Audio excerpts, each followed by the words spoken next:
At the time I lived in Missouri. When I was about 5 or 6 years old I was sound asleep in my bed. It had to be at least after midnight. I suddenly was awoken by a strange man standing over me with his hands around my wrist. The moonlight slightly illuminated the room and I could kind of see this man's face, mustache. I was overcome with fear and started screaming. The man rushed out of my room and not even a few seconds later, my parents came to see what was wrong. I was bawling and told them what happened, and my dad searched the house. Nothing was found. My parents calmed me down and my mother slept by my side until I fell asleep. That same night, the same thing happened again, but this time he was a lot gentler with grabbing me. Probably thought if he was gentle he could kidnap me while I was asleep. I'll never forget the shriek I made.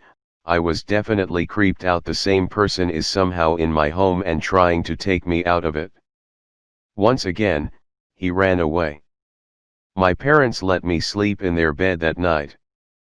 When I was a teenager, my mom and I were talking about it and she told me apparently when I was outside playing with dad, same age, she was bathing my 6-month-old brother and she noticed someone walk past the bathroom quietly.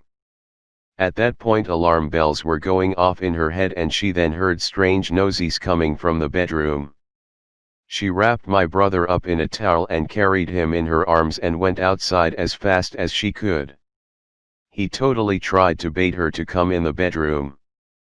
My father went into the house and looked everywhere, but there was no one to be found.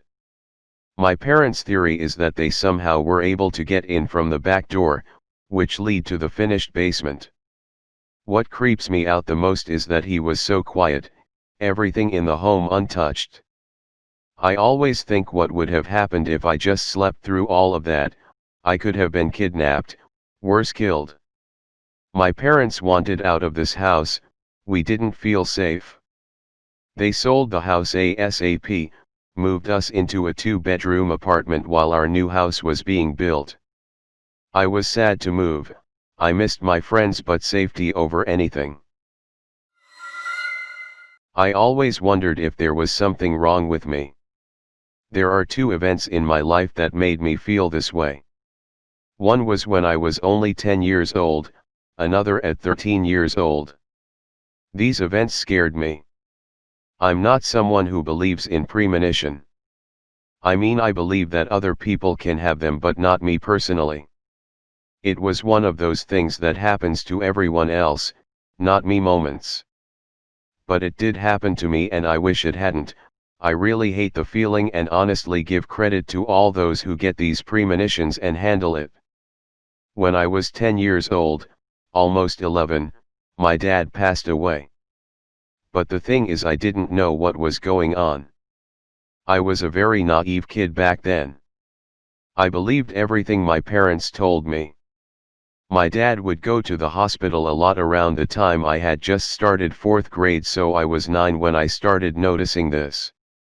This is also around the time my mom was pregnant, so I never thought it was weird of him to go since my mom would go with him too. I never paid attention to what hospitals we went to since I was just a kid who was forced to go and wanted to just go home. Well, one day my dad went to the hospital in the middle of the night. The funny thing is that night I never went to sleep. I felt something was off, so how could I sleep? I heard my mom panicking and my baby sister, who was born 6 months ago, woke up crying from the noise. While my little sister, who was 6, woke up confused at what was happening. My mom was on the phone. I didn't know who she was talking to, but she made 2 calls. Now I know who she was calling. It was my older brother and our neighbor, who are our family friends. I didn't know what was going on or where our dad. There was a knock on our door and I saw it was our neighbors who came. All I was told was my mom and dad had to go somewhere, so I had to stay with them and my sisters would be there too. This was my first time going to someone's house to sleep over. When I say that, I mean at a friend's house. More like best friends. The neighbors have kids and the youngest was only a year younger than me. I was always at their house to hang out but was never allowed to sleep over cause my dad was always overprotective of us. So I thought it was weird I was allowed and in the middle of the night. I never thought at this very moment my dad was at the hospital. That night in my neighbor's house I couldn't sleep either, all night till morning I was awake. I didn't think it was weird because it was my first time sleeping somewhere that isn't my house or at a family member's house. But I still had a really bad feeling that whole night. I didn't like it. I still got up and went to school like any normal day, just this time I was taken to school with my neighbors. I was late that day because they always wake up late. This went on for the next 3 days. On the 4th day I was finally able to go home. I just wished it wasn't like that. I went home with my little sister and saw my mom in the kitchen. My sister went to our room and my baby sister was still with the neighbors. I saw my mom just sitting with her hands on her face. I could hear her crying. I wanted to ask where my dad was but I had a feeling I shouldn't. I went up to my mom and just hugged her. I didn't like seeing her like that. She hugged me back really tight like I would disappear. After a couple minutes she calmed down enough to tell me what was wrong. That night my dad was taken to a hospital because he was really sick. I then asked where my dad was. She looked at me with sad eyes. He's gone. He went to visit his parents and can't come back. I knew what that meant. He passed away. I cried with my mom. This time she comforted me. That explained why I had such a bad feeling. But I didn't want to believe it, so I made myself believe that the bad feeling was just because I slept at the neighbor's house for the first time, and it worked. Until I was 13 years old I believed that lie. When I was 13 I just got out of middle school. It was in summer, literally on the day of the 4th of July when this happened. I had a friend who I went to school with. We weren't close but we did talk a lot. So I found it weird when I had gotten this premonition. On the day before the 4th of July, my best friend was over at my house to sleep over. My church has this thing where every 4th of July we go to the park and celebrate together, and my best friend was going to come with me. We did an all-nighter that night since I had asked her to. I just couldn't go to sleep that night. It went like any normal sleepover. Facebook was just a thing for kids our age, so we were talking to someone from my church she had a crush on.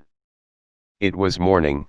I was ready to go to the park when I got a message from my friend wishing me a happy 4th of July, hoping I had fun. That was the last message I ever got from her. I went with my best friend to the park, but instead of having fun like any other 4th of July, I just felt wrong. Like something bad happened. It wasn't until I got home and went on Facebook did I realize why. I was confused on why everyone was posting on their status RIP and my friend's name. I was thinking this was some bad joke, but then one of my friends had a link to this news article. It said there was an accident on the freeway. A family was driving with more people in the car than there should in the car with no seat belts on. A girl flew out the window. I started crying. I was scared. The memories of my dad came back. It was the same feeling. I had to believe it now.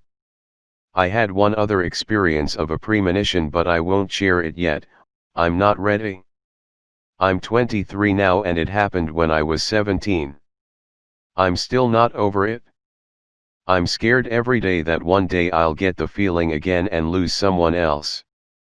But I gotta keep moving and not stay still, or else I feel like I'll go insane.